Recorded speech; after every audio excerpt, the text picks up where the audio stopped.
여호와께서 이르시되 이스라엘아 네가 돌아오려거든 내게로 돌아오라. 내가 만일 나의 목전에서 가증한 것을 버리고 내가 흔들리지 아니하며 진실과 정의와 공의로 여호와의 삶을 두고 맹세하며 나라들이 나로 말미암아 스스로 복을 빌며 나로 말미암아 자랑하리라. 여호와께서 유다와 예루살렘 사람에게 이와 같이 이르노라. 너희 묵은 땅을 갈고 가시던 물에 파종하지 말라. 유다인과 예루살렘 주민들아, 너희는 스스로 할례를 행하여 너희 마음 가죽을 베고 나 여호와께 속하라. 그리하지 아니하면 너희 악행으로 말미암아 나의 분노가 불같이 일어나 사르리니 그것을 끌 자가 없으리라. 너희는 유다에 선포하여 예루살렘에 공포하여 이르기를 이 땅에서 나팔을 불라 하며 또 크게 외쳐 이르기를 너희는 모이라 우리가 견고한 성으로 들어가자 하고 시온을 향하여 깃발을 세우라. 도피하라. 지체하지 말라. 내가 북방에서 재난과 큰 멸망을 가져오리라. 사자가 그 숯불에서 올라왔으며 나라들을 멸하는 자가 나왔을 때 내 땅이 황폐하리 하여 이미 그의 처소를 떠났은즉 내 성읍들이 황폐하여 주민이 없게 되리니 이로 말미암아 너희는 굵은 배를 두르고 애곡하라. 이는 여호와의 맹렬한 노가 아직 너희에게 돌이키지 아니하였음이니라. 여호와의 말씀이니라. 그날의 왕과 지도자들은 낙심할 것이며 제사장들은 놀랄 것이며 선지자들은 깜짝 놀라리라. 내가 이르되 슬프로소이다. 주 여호와여 주께서 진실로 이 백성과 예루살렘을 크게 송하시나이다. 이르시기를 너희에게 평강이 있으리라 하였더니 칼이 생명에 이르렀더라. 아멘.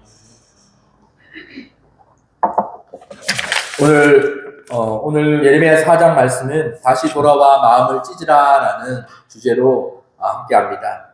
여러분, 하나님은 여전히 우리에게 다시 돌아오라 하십니다. 예레미야서를 이렇게 나누다 보면 항상 동일하게 매 장장마다 하나님은 회개하고 돌아오라라는 말씀을 반복하여 우리에게 하십니다.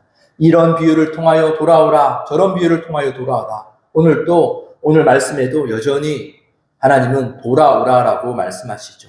그 이유가 무엇일까요? 하나님은 한 번 말하면 되지 왜 반복해서 계속 돌아오라 그런 말씀을 계속 하실까요? 그것은요, 돌아오지 않기 때문입니다. 하나님은 인애가 많으시고 사랑이 많으시고 오래 참으시는 분인데 하나님이 이스라엘 백성, 하나님의 백성을 너무나 사랑하셔서 그렇지만 그들의 죄는 그냥 두실 수가 없기에 하나님은 그들에게 돌아오라 말씀하시죠. 돌아오면 너희가 복을 받을 것이다 라고 말합니다. 그럼에도 이스라엘은 돌아오지 않습니다. 한 번 말했으면 됐지. 그런데 하나님은 또 얘기하죠. 또 얘기하고. 그러다 보면 마음이 강팍한 사람은 그 말을 어떻게 느낄까요? 그러면 그 말을 잔소리로 느끼게 됩니다. 제가 잔소리를 한다는 소리를 많이 듣습니다. 맨날 돌아오라 맨날 기도해라 맨날 말씀하라 몇 년 동안을 계속 그 말만 하거든요. 그러다 보면 누군가는 어떤 사람들은 잔소리다라고 여겨요. 저 그것도 그럴 것 같습니다. 제가 들어도 잔소리라고 여겨집니다. 그런데 그렇게밖에 할 수밖에 없는 이유는 무엇이냐면 돌아와야 되는데 돌아오지 않기 때문이죠. 우리의 신앙을 시작하는데 회개하며 하나님 앞에 기도의 삶이 시작되고 말씀의 삶이 우리 삶의 기본이 되어야 되는데 우리는 그것들을 놓치고 있는 경우가 너무 많기에 우리는 항상 그 처음 또 가장 중요한 돌아오라라는 것에서 모든 것을 시작할 수밖에 없습니다. 아마 저랑 오랫동안 신앙생활을 하시다 보면 계속 같은 말을 반복하는 것을 듣게 되실 겁니다. 한 8년째. 저 구린교회에서는 몇 년 안 있어가지고. 근데 똑같은 거 들을걸요? 가끔씩 와도? 그럴 겁니다. 근데 그게 기본이기 때문에. 그리고 이스라엘 백성들이 돌아오지 않기 때문에. 우리는 때로 신앙생활 하다가 이렇게 느낄 때가 있거든요. 왜 잔소리로 느끼냐면 이제는 그 다음 단계를, 성숙한 단계를 생각할 때가 있어요. 원할 때가 있습니다. 그런데 계속 같은 기초적인 말씀이 하나님이 계속 말씀하신다면 우리는 마음이 상할 때도 있고, 그렇게 우리는 그 말씀을 꺼려하게 되는 거고, 마음에 걸림이 되는 것입니다. 그런데 반대로 얘기하면 우리의 이 기초의 작업 없이는 우리는 넘어갈 수가 없는 거예요. 그리고 크게 우리가 우리 생각대로 성장하지 않아도 괜찮을 수도 있어요. 그 기초에서 하나님이 말씀하신 신앙의 본질에서 머물면 우리의 삶은 안전하고 하나님 안에 거하는 인생이 된다라는 거죠. 예레미야 이 시대는요, 영적으로 아주 어두운 시대였습니다. 우상 숭배가 극에 달했고요, 백성들은 입술로만 하나님을 찾던 그런 시대였습니다. 영적으로 그렇다고 영적으로 어두운 시대였다고 하나님이 아닌 다른 신들을 섬겼던 때는 아닙니다. 하나님을 버렸던 때는 아닙니다. 그들은 하나님을 섬긴다라고 생각했던 때입니다. 그렇지만 하나님 보시기에 그들이 하나님을 섬기는 것은 나를 섬기는 것이 아니다라고 하나님이 책망하셨기에 그들에게 돌아오라 계속 말하죠.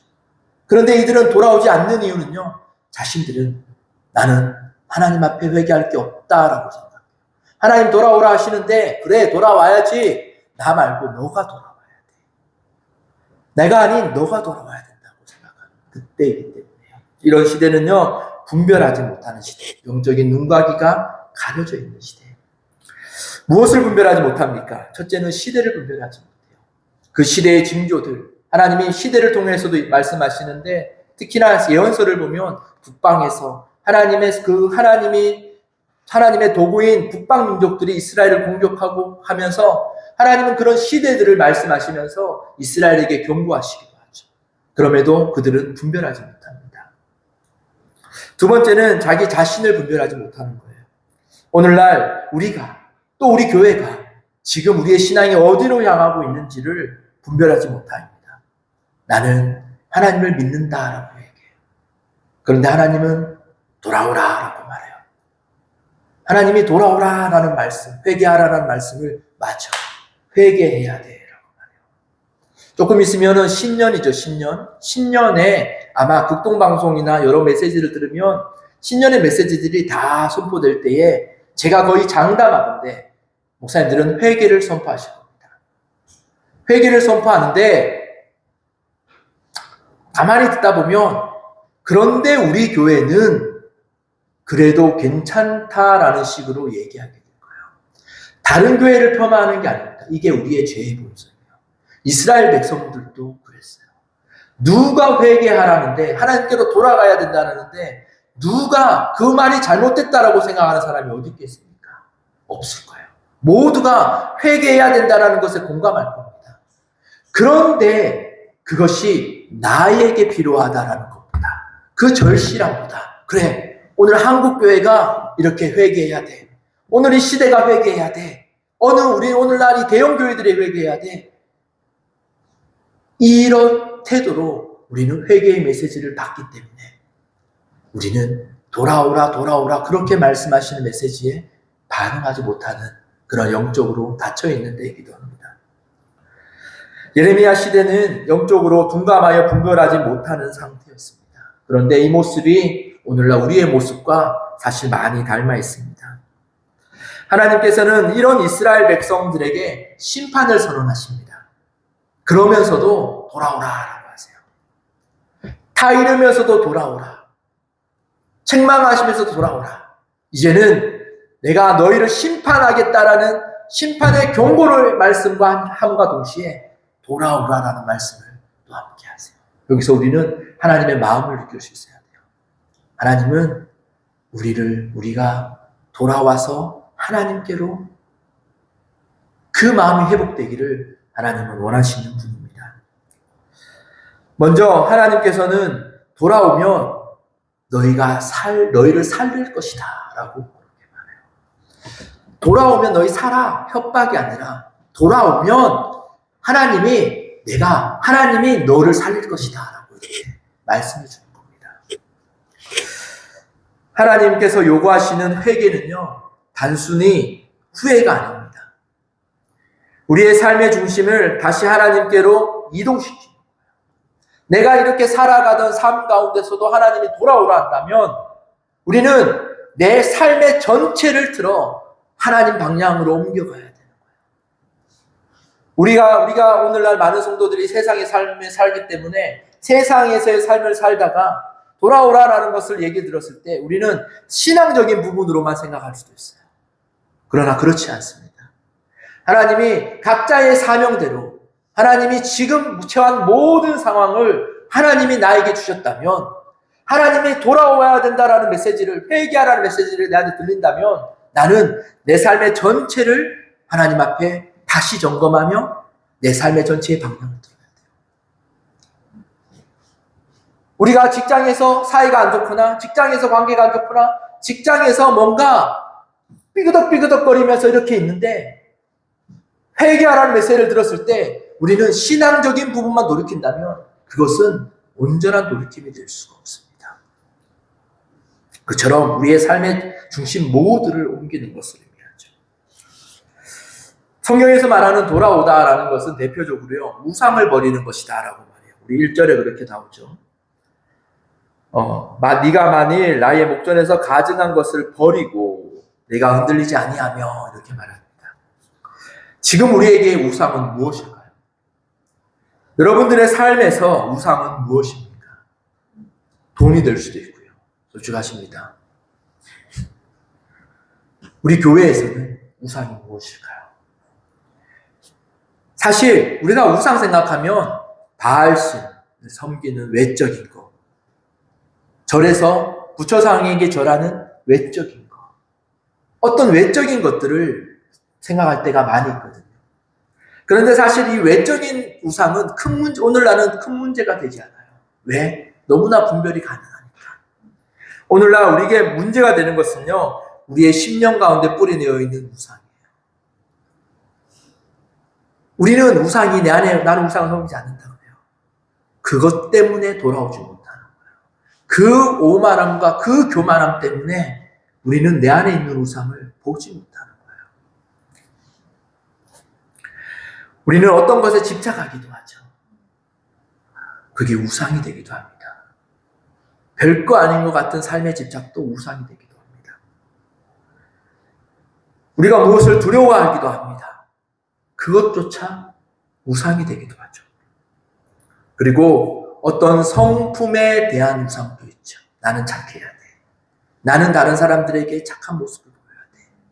이 외식적인 것들이 우리의 우상이 되기도 합니다. 그리고 우리의 꿈과 우리의 목표와 우리의 삶의 방향 등 이것들이 우상이 되기도 하죠. 그리고 그 우상은요, 작은 것이라도 우리에게 영향을 미칩니다.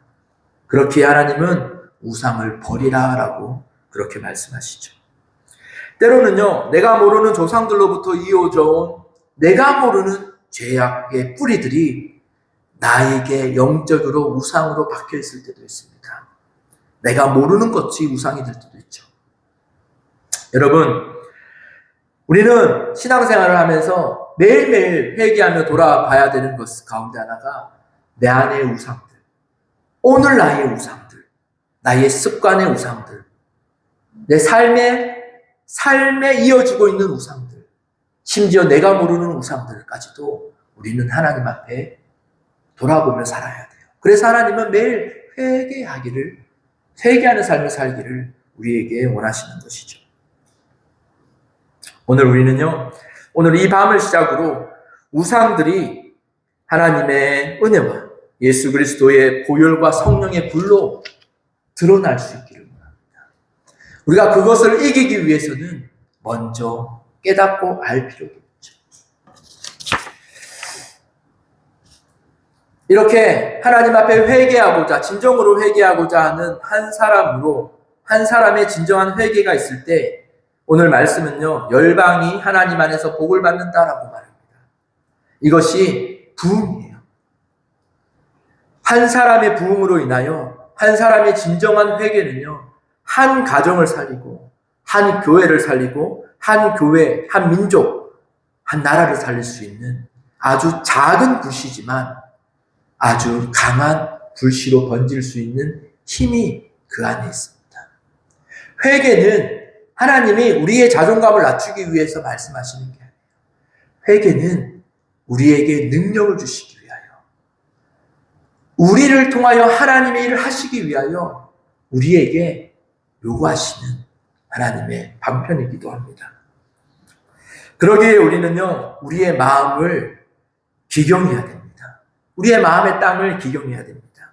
기경은 갈아엎어야 된다라는 의미입니다.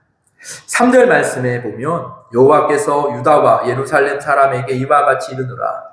너희 묵은 땅을 갈고 가시덤불에 파종하지 말라라고 말하죠. 비유적으로 하나님의 말씀을 시로 비유합니다. 시는 기경된 땅에 파종해야 되죠. 그게 기본이죠. 그런데 기경되지 않고 가시덤불이 그대로 있는 땅에 그 시를 파종하게 된다면 어떻게 될까요? 그것은 바로 자라지 못하고 썩어버리고 죽게 되어버릴 겁니다. 우리의 신앙도 그렇습니다. 오늘날 우리에게 익숙한 신앙은 뭔가를 자꾸 배우고 뭔가를 새로운 걸 해야 되고 뭔가를 열심히 하며 뭔가를 해야 된다라는 그런 강박 가운데 우리는 신앙생활을 해갑니다. 그러면서 원하는 것은 우리의 신앙이 자라나기를 원하고 성숙되어지기를 원합니다. 그래서 우리는 말씀도 보고 기도도 하고 봉사도 합니다. 그런데 오늘날 이상한 것은 우리의 신앙이 덩치는 커지는데 성숙하지는 못하고 있는 현실을 보게 됩니다. 마치 우리 지적 장애인들이 덩치는 크고 되면 되지만 그 모습은 어린아이에 머물러 있는 거예요. 제가 오늘 오후에 지적 장애인들이 모여 사는 센터에 가서 일을 도와주고 왔거든요. 10몇 년, 제가 2009년도, 8년도에 그때 거기서 일을 했는데 그때 있는 애들이 안 죽고 살아있어요. 원래 지적 장애인들은 빨리 죽을 때가 많거든요. 에너지가, 생각의 에너지가 안 되니까 몸으로 그 에너지를 받아서 빨리 죽기도 하는데, 그런데 그들의 등치는요 이만해져요. 오늘 부모님들이 와셨는데 그때 젊어서 한창 막 직장생활 하시면서 막 이랬던 아버지가 머리가 하얘서 지팡이를 들고 오시더라고요. 그들이 어린 때 그렇게 몸도 작고 지적도 작고 했은 시기가 있었지만 그의 등치는 커지지만 그의 머리에 그의 지성은 자라지 않을 때에 이처럼 장애적인 부분이 나타나죠. 오늘날 우리의 모습도 그래요. 교회는 커가고 신앙의 연수는 아주 많아요. 웬만한 설교를 들으면 다 알아. 그래, 오늘은 무슨 말 하나 보자. 또 우리 와이프 들으라고 하는 소리인데 또 저 찬송해. 또 저 말 저 말해. 잔소리로 들리지. 하도 많이 합니다. 그게 어떤 말이냐면요. 하나님이 또 계속 같은 말씀을 한다면 내가 안 잘하고 있다라는 거죠. 우리는 그것을 인정하며 나아가야 돼요. 설교, 그렇다고 설교자가 네 맘대로 하는 거 아니냐, 그렇게 얘기할 수도 있죠. 근데 이런 말씀이 있어요. 그 종교개혁자들은 설교에 대해서 어떻게 했냐면 설교자의 경건을 아주 중요시 여겼어요. 설교자의 책임을 아주 중요시 여겼습니다. 그와 동시에 무엇을 중요시 여겼냐면 예배 시간에 나와 말씀을 듣는 그 회중 성도들이 말씀을 받기 위한 준비의 과정을 청교도와 종교개혁자들은 그것도 아주 중요하게 여겼어요. 일반이 아니라 내가 하나님 앞에 오늘 주일 예배를 위하여, 우리가 주일 예배를 위하여 기도한다는 것은 그때에 하나님께서 들려주실 그 말씀이 내 마음에 나에게 들려지길 준비하는 그 작업이 아주 중요하다는 거예요. 이런 작업들이, 이런 하나님의 성숙함이 없다 보면 우리는 지식은 많아지고 덩치는 커지고 많이 알아지고, 그렇지만 우리의 영성은, 신앙은 그냥 어느 정도 자란 자리에서 머물러 왔다 갔다 오늘날 이것이 사실 우리 한국 교회의 보편적인 현실이에요. 그렇다고 해서 교회에서 하는 모든 활동들이 잘못된 것일까요? 그런 활동들이 아니라 다른 것을 해야 한다라고 생각할까요? 그렇지 않아요. 문제는 그런 어떤 프로그램과 어떤 활동과 뭐 어떤 것을 하냐의 문제가 아니라 문제는 기경되지 않은 땅에 가시덤불이 여전히 자라고 있는 우리 땅, 우리 마음에 계속해서 씨를 뿌리려고 하는 거예요. 그렇기에 우리는 씨를 뿌리지만 당장에는 자라는 것 같지만 세상의 풍파와 어떤 환란과 어떤 방해에 의해서 그 뿌려진 씨를 사탄에게 빼앗겨 버리는 거예요. 그러다 보면 반복된 인생 가운데 반복된 생활 패턴의 신앙의 패턴으로 좋았다가 다시 가라앉았다가 좋았다가 다시 가라앉았다를 반복해요. 그러다 보니 오늘날 우리는 어떻게 인식하냐면요. 원래 신앙생활은 그래라고 말해요. 원래 신앙생활은 언제나 좋을 수 없어. 안 좋을 때도 있지. 좋았다가 사람은 연약해서 그래. 맞아요. 연약해서 그래요. 그러나 그것을 그렇게 받아들이면 안 돼요. 내가 거기에서 내가 넘어지고 내가 잘하지 못한다라는 것을 인식하며 잘하기 위해 하나님 앞에 내 마음을 기경하며 겸손하게 나아가야지 원래 그렇다라고 생각해버리면 그 인생은 거기서 또 한참을 방황하게 될 겁니다. 그렇게 우리는 먼저 해야 되는 것이 마음의 땅을 기경하는 거예요. 이것이 진정한 회개의 의미입니다. 딱딱해진 땅을 기경하기 위해서는 먼저 그 땅을 뒤집어야 돼요. 뒤집어서 가시덤불에 뿌리를 뽑아야 돼요. 가시덤불에 가지만 치는 것이 아니라 뒤집어서 그 뿌리들을 건져내야 돼요. 그리고 그 안에서 돌들도 골라내고 그런 작업들이 필요합니다. 이런 작업들은요, 농사에서 가장 중요하고 어쩌면 가장 힘든 작업이다라고 해요. 그러니까 이 힘든 그것이 필요하다는 거예요.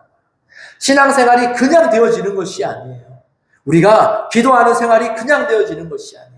하나님이 침묵하고 하나님이 반응하지 않는 것 같을 때 그냥 기도하고 앉아서 오늘 기도가 잘 안 되네. 그렇게 되는 것이 아니에요. 우리는 이 기도, 우리의 마음을 뒤집기 위하여 우리는 힘써야 된다는 거예요. 기도가 되지 않는다면 어떻게든 기도하려고 힘쓰고 애쓰고 어떤 방법을 얘기하는 것이 아니라 그냥 기도가 되지 않는다고 뒤로 물러서는 것이 아니라 하나님 앞에 적극적으로 나서 하나님의 끈을 붙잡고 가시덤불을 빼내려고 하고 돌들을 치워버리려고 하는 그 힘쓰는 신앙이 필요하다는 거예요. 이것은 단지 열심으로 뭔가를 하는 것과는 전혀 다른 문제입니다. 우리는 열심으로 이 힘쓰는 신앙을 대처하게 돼요.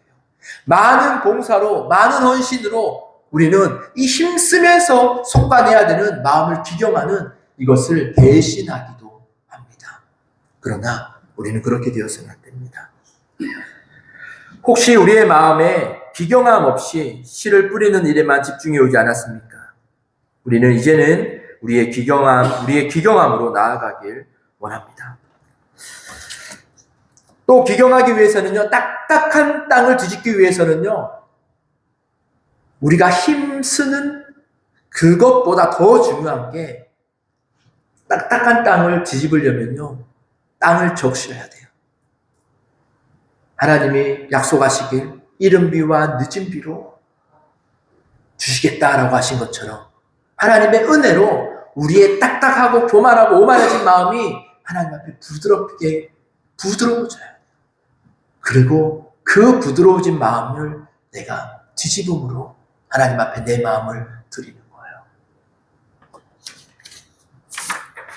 여러분, 또한 오늘 하나님의 경고의 말씀을 들어야 돼요. 심판하겠다라는 경고의 말씀. 동시에 아직 늦지 않았다라는 위로의 말씀도 함께 들어야 합니다. 우리가 5절과 6절에 보면 너희는 유다에 선포하여 예루살렘에 공포하여 이르기를 이 땅에 나팔을 불라 하며 또 크게 외쳐 이르기를 너희는 모이라 우리가 경고한 성으로 들어가자 하고 시온을 향하여 깃발을 세우라 도피하라 지체하지 말라 내가 북방에서 재난과 큰 멸망을 가져오리라 라고 하네요.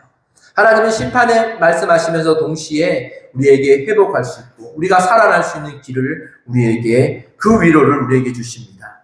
여러분, 우리가 회개의 말씀을 듣고 단지 공감하며 이것에만 그치지 않기를 원합니다. 이제 우리는 급박하게 말씀하시는 하나님의 경고와 심판의 말씀이 우리 마음에 들려지기도 원합니다. 우리의 삶에, 우리의 신앙에 하나님의 그 경고의 나팔들이 울리길, 또 들리기를 원합니다. 그리고 이제 그 나팔 소리를 듣고 우리는 하나님의 그늘 아래로 모이기를 원합니다. 또한 그리고 견고한 성으로 나아가 하나님 앞에 피할 수 있기를 원합니다. 나팔을 분다라는 것은 비상 상황을 알리는 것이죠. 나팔을 불면 사람들의 우선순위를 바뀝니다. 밭을 갈거나 시장에 있거나 뭘 하던 사람들이 그 나팔 소리를 들으면 그들의 시선을 그 나팔이 불린 방향으로 가게 됩니다. 그리고 그들은 그 나팔 소리에 따라 그들이 움직여 반응하게 되는 거죠. 그리고 그들은 도피하기도 합니다. 시온을 향하여 깃발을 세우고 도피하라, 지체하지 말라라고 그렇게 말씀합니다. 우리는 오늘날 우리 가정과 교회와 이 시대에도 동일합니다. 하나님은 우리에게 깃발을 들며 또 나팔을 불며 성경에서의 그 나팔을 불며 하나님은 우리에게 시온으로 들어가라라고 말해요.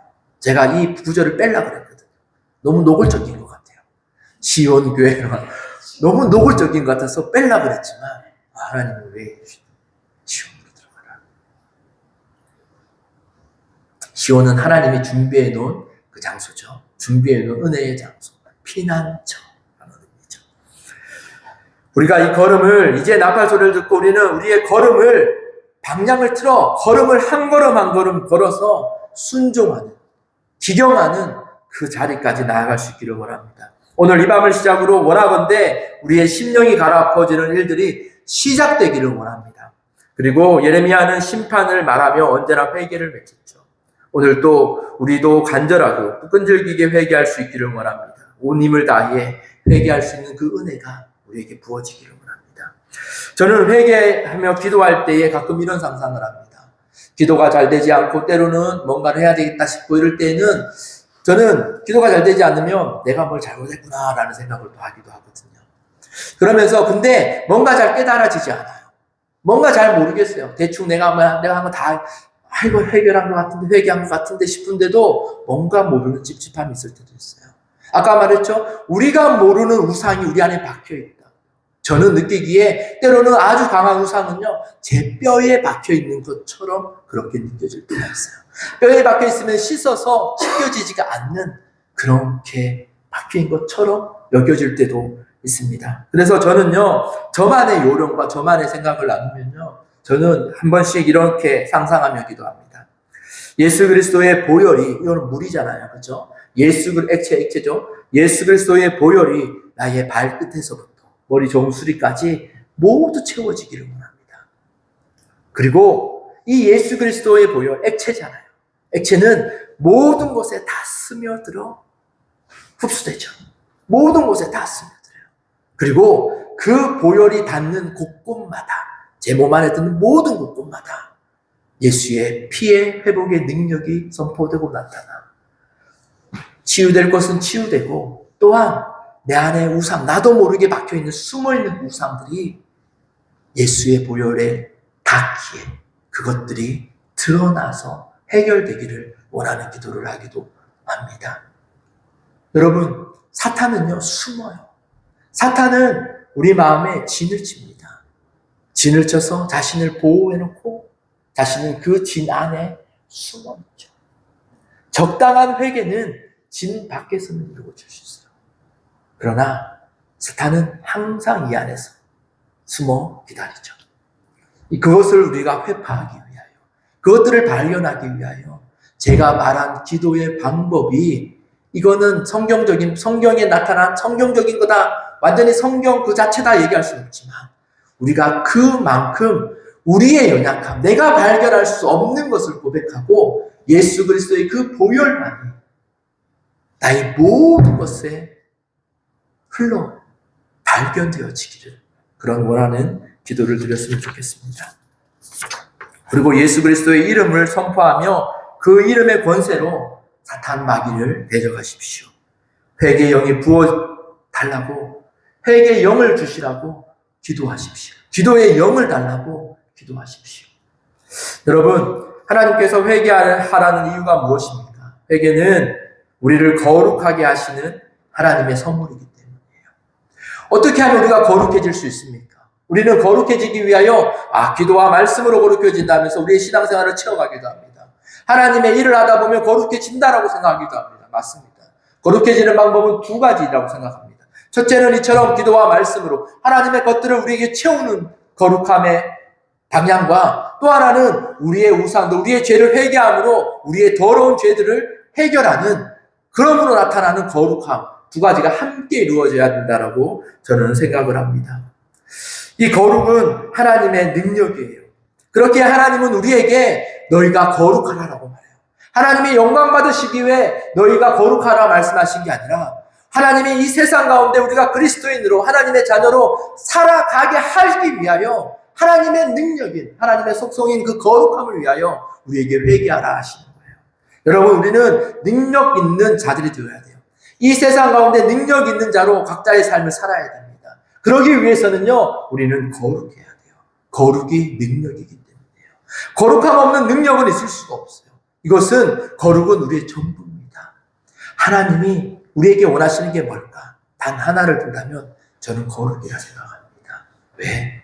하나님이 자신의 속성을 우리에게 내어주면서까지 직접적인 명령으로 내가 거룩하니 너희도 거룩하라 라고 말씀하셨기에, 오늘날은 우리는 그 어느 때보다 이런 영적인 싸움을 해야 돼요. 그러기 위해서 우리는 거룩해야 된다는 거예요.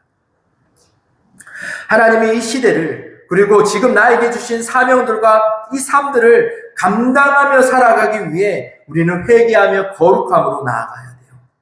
그러나 우리가 기억하십시오. 혼동하면 안 되는 게, 우리는 세상에 지지 않아요. 세상을 감당하기 위하여 우리는 거룩하라는 거예요. 왜 지지 않냐면요, 어두운 가운데 불을 밝히신 분은요, 우리가 아니에요.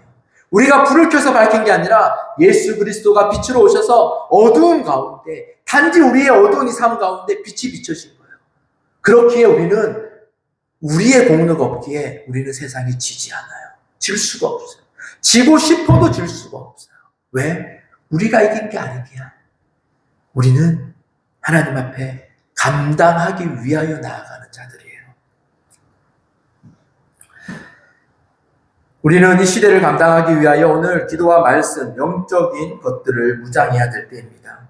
영적인 싸움을 준비하며 오늘 우리는 기도와 말씀으로, 또 회개하며 우리의 거룩함을 위하여 영적인 씨름, 고달프지만 그 씨름을 시작하는, 오늘부터 우리 안에 우상을 제거하는, 진정한 회개하는 그 싸움을 시작할 수 있는 오늘 이 밤이 되었으면 좋겠습니다. 그렇게 하나님 앞에 거룩함으로 하나님을 경험하며 또 하나님 편에서 살아가는 우리 모두가 되기를 소망합니다. 우리 시간 한번 기도할 때요, 이제 기도할 때인데요, 먼저는 개인의 심령을 위해서 기도하기를 원합니다. 주님, 묵은 땅, 딱딱해진 내 마음, 강박해지고 교만해진 나의 마음이 갈아엎어지기를 원합니다. 하나님께서 갈아엎어 주십시오. 그리고 가정과 우상들을 위해서 기도하기를 원합니다. 하나님, 내 삶에 우상이 제거되고 영적인 질서들이 세워지도록, 우리의 가정 가운데, 우리의 자녀들 가운데, 또 내가 알지 못하는 우리의 가게 가운데 우리에게 좋지 않은 영향을 미치고 뿌리 박혀있는 그 우상들이 발견되어지고 우리 가정에서 그것들이 떠나가도록, 그리고 교회의 영적 부흥과 성도들의 영적인 싸움을 위해서도 중보해 주십시오. 이번 주에는 많이 아프신 것 같아요. 그들을 위해서 기도하시고요. 또 오늘 이 시대적 위기 앞에 우리가 깨어나기를, 시대적 위기 앞에 깨어나고 이 시대를 위해 살기 위해서는 한 사람의 진정한 회개하는 자가 필요해요.